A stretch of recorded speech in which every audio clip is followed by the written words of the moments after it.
Cellulitis एक skin infection है जो बैक्टीरिया की वजह से होता है।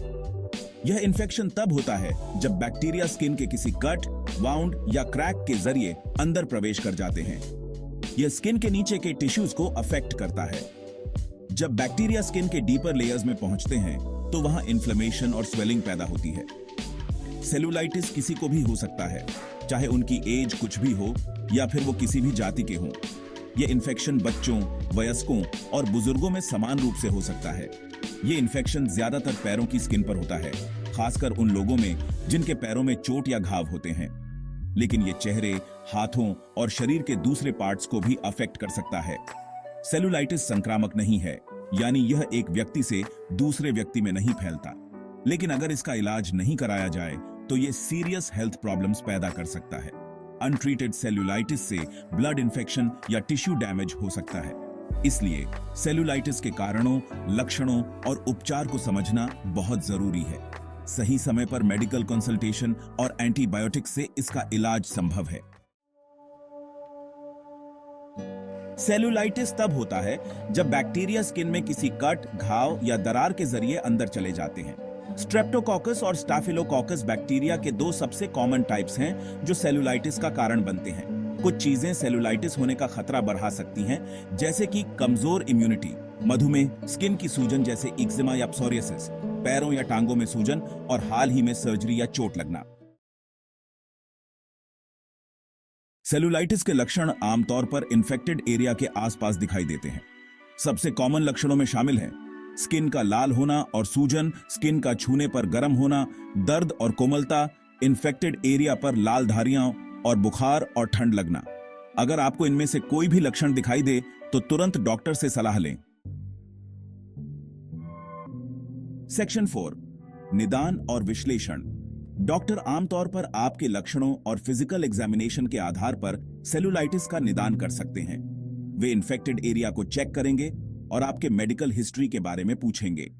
कुछ मामलों में डॉक्टर इन्फेक्शन के कारण की पुष्टि करने और सही एंटीबायोटिक देने के लिए ब्लड टेस्ट या स्किन कल्चर करवा सकते हैं।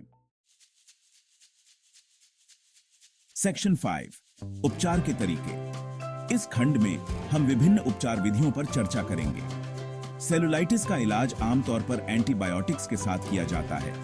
ये एंटीबायोटिक्स कई रूपों में उपलब्ध होते हैं, जैसे गोलियां, कैप्सूल और तरल। आपके डॉक्टर आपके इन्फेक्शन की गंभीरता के आधार पर खाने वाली या इंजेक्शन वाली एंटीबायोटिक दे सकते हैं। यह निर्णय आपके स्वास्थ्य और संक्रमण की स्थिति पर निर्भर करता है। दर्द और सूजन को कम करने के लिए दर्द निवारक दवाएं भी दी जा सकती हैं। ये दवाएं आपके आराम को बढ़ाने में मदद करती हैं। घरेलू उपचार, जैसे इन्फेक्टेड एरिया को ऊपर उठाना और गर्म सेक लगाना, भी तकलीफ को कम करने में मदद कर सकते हैं। ये उपाय सरल और प्रभावी होते हैं और इन्हें घर पर आसानी से किया जा सकता है। सेक्शन 6, रोकथाम और सावधानियां। यह अध्याय आपको सेलुलाइटिस से बचाव और सावधानियों के बारे में जानकारी देगा। सेलुलाइटिस को रोकने के लिए आप बहुत से कदम उठा सकते हैं। यह कदम न केवल आपकी त्वचा को सुरक्षित रखते हैं, बल्कि आपकी समग्र स्वास्थ्य को भी बेहतर बनाते हैं। अपनी स्किन को साफ और सूखा रखें। नियमित रूप से हाथ धोना और त्वचा को मॉइस्चराइज करना महत्वपूर्ण है। यह आपकी त्वचा को स्वस्थ और संक्रमण से मुक्त रखता है। कटौती और खरोंच को साफ करें और उन्हें एक पट्टी के साथ कवर करें।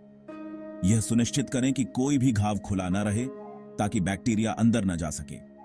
नंगे पैर चलने से बचें, खासकर पब्लिक प्लेसेस पर। सार्वजनिक स्थानों पर जूते पहनना संक्रमण के जोखिम को कम करता है। मधुमेह और एथलीट्स फुट जैसी स्थितियों का ध्यान रखें जो आपका खतरा बढ़ा सकती है। इन स्थितियों का सही प्रबंधन करना आवश्यक है। अगर आपका इम्यूनिटी कमजोर है या आपको बार बार सेलुलाइटिस होता है, तो अपने डॉक्टर से बचाव के उपायों के बारे में बात करें। डॉक्टर आपकी स्थिति के अनुसार सही सलाह दे सकते हैं। सेलुलाइटिस एक सीरियस स्थिति हो सकती है। अगर इसका इलाज नहीं कराया जाए, यह संक्रमण तेजी से फैल सकता है और गंभीर समस्याएं पैदा कर सकता है। समय पर इलाज के साथ ज्यादातर लोग पूरी तरह से ठीक हो जाते हैं। सही उपचार और देखभाल से आप जल्दी स्वस्थ हो सकते हैं। अगर आपको लगता है कि आपको सेलुलाइटिस हो सकता है, तो तुरंत डॉक्टर को दिखाना जरूरी है। जल्दी निदान और उपचार से जटिलताओं से बचा जा सकता है।